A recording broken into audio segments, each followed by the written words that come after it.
மத்தேயு 8ஆம் அதிகாரம். அவர் மலையிலிருந்து இறங்கின போது திரளான ஜனங்கள் அவருக்கு பின் சென்றார்கள். அப்பொழுது குஷ்டரோகி ஒருவன் வந்து அவரை பணிந்து, ஆண்டவரே, உமக்கு சித்தமானால் என்னை சுத்தமாக்க உம்மால் ஆகும் என்றான். இயேசு தமது கையை நீட்டி அவனை தொட்டு, எனக்கு சித்தம் உண்டு, சுத்தமாக என்றார். உடனே குஷ்டரோகம் நீங்கி அவன் சுத்தமானான். இயேசு அவனை நோக்கி, இதை நீ ஒருவருக்கும் சொல்லாதபடி எச்சரிக்கையாயிரு. ஆயினும் அவர்களுக்கு சாட்சியாக நீ போய் ஆசாரியனுக்கு உன்னை காண்பித்து மோசே கட்டளையிட்ட காணிக்கையை செலுத்து என்றார். இயேசு கப்பர்நகூமில் பிரவேசித்த போது 100க்கு அதிபதி ஒருவன் அவரிடத்தில் வந்து, ஆண்டவரே, என் வேலைக்காரன் வீட்டிலே திமிர்வாதமாய் கிடந்து கொடிய வேதனைப்படுகிறான் என்று அவரை வேண்டிக் கொண்டான். அதற்கு இயேசு, நான் வந்து அவனை சொஸ்தமாக்குவேன் என்றார். 100க்கு அதிபதி பிரதியுத்தரமாக, ஆண்டவரே, நீர் என் வீட்டுக்குள் பிரவேசிக்க நான் பாத்திரனல்ல. ஒரு வார்த்தை மாத்திரம் சொல்லும், அப்பொழுது என் வேலைக்காரன் சொஸ்தமாவான். நான் அதிகாரத்துக்கு கீழ்ப்பட்டவனாயிருந்தும் எனக்கு கீழ்ப்பட்டிருக்கிற சேவகரும் உண்டு. நான் ஒருவனை போவென்றால் போகிறான், மற்றொருவனை வாவென்றால் வருகிறான்.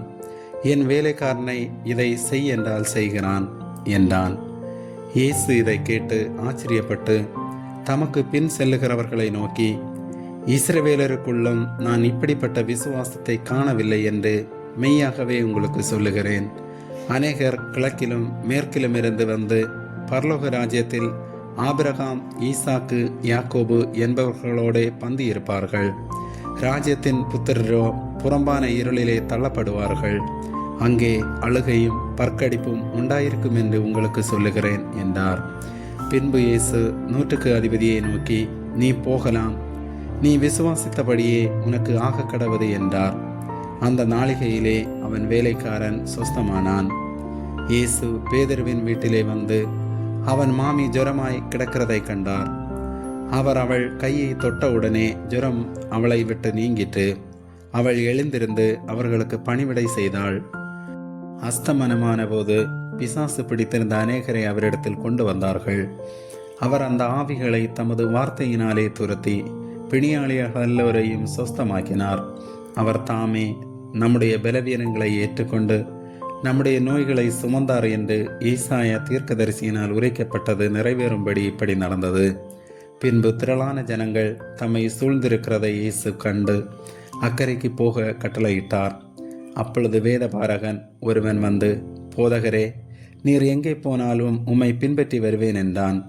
அதற்கு இயேசு, நரிகளுக்கு குழிகளும் ஆகாயத்து பறவைகளுக்கு கூடுகளும் உண்டு, மனுஷகுமாரனுக்கோ தலை சாய்க்க இடமில்லை என்றார். அவருடைய சீசர்களில் வேறொருவன் அவரை நோக்கி, ஆண்டவரே, முன்பு நான் போய் என் தகப்பனை அடக்கம் பண்ண எனக்கு உத்தரவு கொடுக்க வேண்டும் என்றான். அதற்கு இயேசு, மரித்தோர் தங்கள் மரித்தோரை அடக்கம் பண்ணட்டும், நீ என்னை பின்பற்றி வா என்றார். அவர் படவில் ஏறின போது அவருடைய சீசர்கள் அவருக்கு பின் சென்று ஏறினார்கள். அப்பொழுது படவு அலைகளினால் மூடப்படத்தக்கதாய் கடலில் பெருங்காற்று உண்டாயிற்று. அவரோ நித்திரையாயிருந்தார். அப்பொழுது அவருடைய சீசர்கள் வந்து அவரை எழுப்பி, ஆண்டவரே, எங்களை இரட்சியும், மடிந்து போகிறோம் என்றார்கள். அதற்கு அவர், அற்ப விசுவாசிகளே, ஏன் பயப்படுகிறீர்கள் என்று சொல்லி எழுந்து காற்றையும் கடலையும் அதட்டினார். உடனே மிகுந்த அமைதல் உண்டாயிற்று. அந்த மனுஷர்கள் ஆச்சரியப்பட்டு, இவர் எப்படிப்பட்டவரோ, காற்றும் கடலும் இவருக்கு கீழ்ப்படுகிறதே என்றார்கள். அவர் அக்கறையிலே கெர்கேசேனர் நாட்டில் வந்தபோது பிசாசு பிடித்திருந்த 2 பேர் பிரேத கல்லறைகளிலிருந்து புறப்பட்டு அவருக்கு எதிராக வந்தார்கள். அவர்கள் மிகவும் கொடியராய் இருந்தபடியால் அந்த வழியாக ஒருவனும் நடக்கக்கூடாதிருந்தது.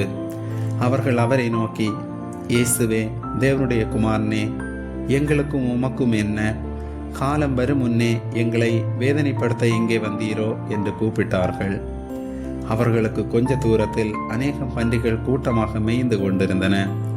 அப்பொழுது பிசாசுகள், நீர் எங்களை துரத்துவீரானால் நாங்கள் அந்த பன்றி கூட்டத்தில் போகும்படி உத்தரவு கொடும் என்று அவரை வேண்டிக் கொண்டன. அதற்கு அவர், போங்கள் என்றார். அவைகள் புறப்பட்டு பன்றி கூட்டத்தில் போயின.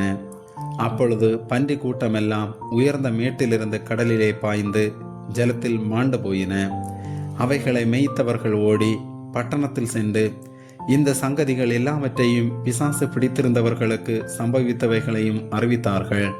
அப்பொழுது அந்த பட்டணத்தார் யாவரும் இயேசுவுக்கு எதிர்கொண்டு வந்து அவரை கண்டு தங்கள் எல்லைகளை விட்டு போகும்படி அவரை வேண்டிக் கொண்டார்கள். ஆமேன்.